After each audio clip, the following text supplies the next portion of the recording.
السلام علیکم دوستانو. تاسو ټول مسلمان درخواست دی کنه کله تاسو د چانه سونا اخلئ مطلب خصوصا بنګړي نو چې کله زرګر تاسو ته وایي کنه چې دا به موږ ماته وکولاو وی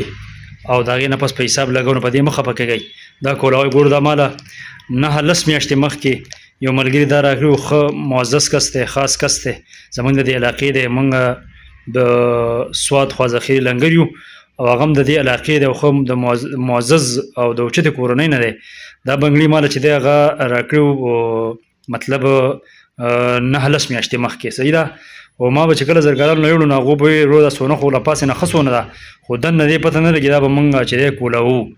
نو ما به هغې کولولو ته به زه نه هم دغه ما ځکه ما به یاره دا به بیا چې دی مطلب ما ته ګران میلاو شو دي او زما به روپۍ ډېر زیات دغه شي. په اخر کار زه مجبوره شوم چې کله زما روپو ضرورت شو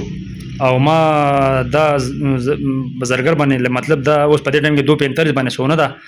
یو توله نو هغه زما سره په 2 لک روپۍ باندې خبره وکړه چې په 2 لک به زه ستا نه علمه او لکه تقریبا په 2 لک زما نه واغسته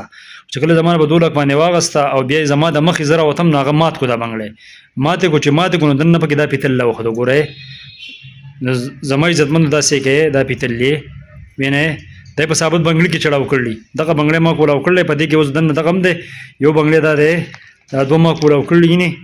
دا پکې دا بل دی په دې کې دا راختلی ده نو دا تقریبا څه ډېر وزن لري په توله کې مطلب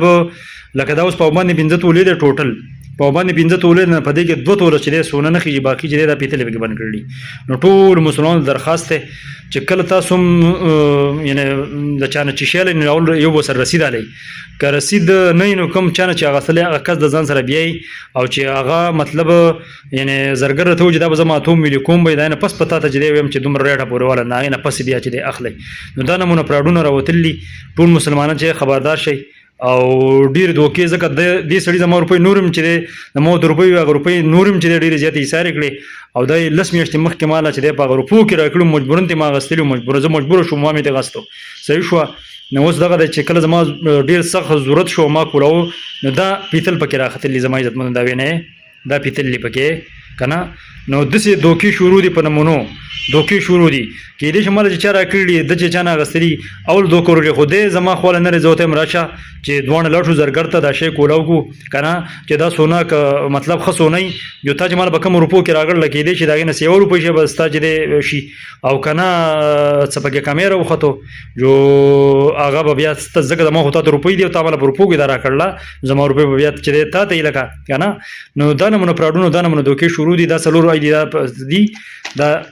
څلور چې دا دا شپږ بنګړي ما لا کړي او په دې دا 2 ما کولاو کړلي نو په یو کې غوړ دا خو د غوړ نه دا راوتله او د څه کې چې دننه دا پکې شته دننه پکې دا یې نه دننه پکې بنده کړله دا ګورئ داسې پکې چړاو کړله د لاندې هم د دې پته نه لګي که نه لاندې او له پاس هم د دې به خو چې دننه یې کولاو کړي نو بیا ګوره دننه پکې دغه مخامخ پروت دی دی په ثابت بنګړي کې چړاو کړلی نو ټول مسلمانان چې داسې دوکو نه داسې فراډونو نه چې دی یعنې بچ شئ د دې لپاره ما دا ویډیو وکړه نو دا ویډیو چې مخکې هم نور شیر کوي نور مسلمانانو ته هم پته ولګي چې کله څوک سونه اخلي یا خرڅوي چې هغه وي لیکي د هغې نه پس چې دی بیا ریټ کوي نو ښه به یې ده ټول دپاره به ښایي دا نه مو دوکې پکې راوتلي الله دې موږ او تاسو د دوکهبازانو نه او د ظلم کوونکو نه او د فساد کوونکو نه او د فتنې خورونکو خلکو نه او چې په دې کې ټول زرګران اکثر بدنام کړي دا هم یو زرګر کړي که نه دا به خامخا یو زرګر کړي زرګر به رسید ته زرګر ته به وایي چې رسید ماله مه راکوه ماله داسې چې دی تیار کا او ماله رسید خیر مه راکوه خو ماله داسې تیار کا نو ټول زرګران چې دی هغه داسې نه شي کولی خو څنګه چې په ټولو خلکو کې په دوکاندارانو کې په نمونو خلک شته او دغه شان چې دی په زمیندارانو کې په نمونو خلک شته په دوکاندارانو کې په نمونو خلک شته دغه شان په زرګرانو کې په نمونو خلک شته که نه نو په هر قسم خلکو کې خلک شته لکه د دوکې دپاره دا چلونه کوي نو د دې دوکې نه ځان چې دی مونږ او تاسو چې دی وساتو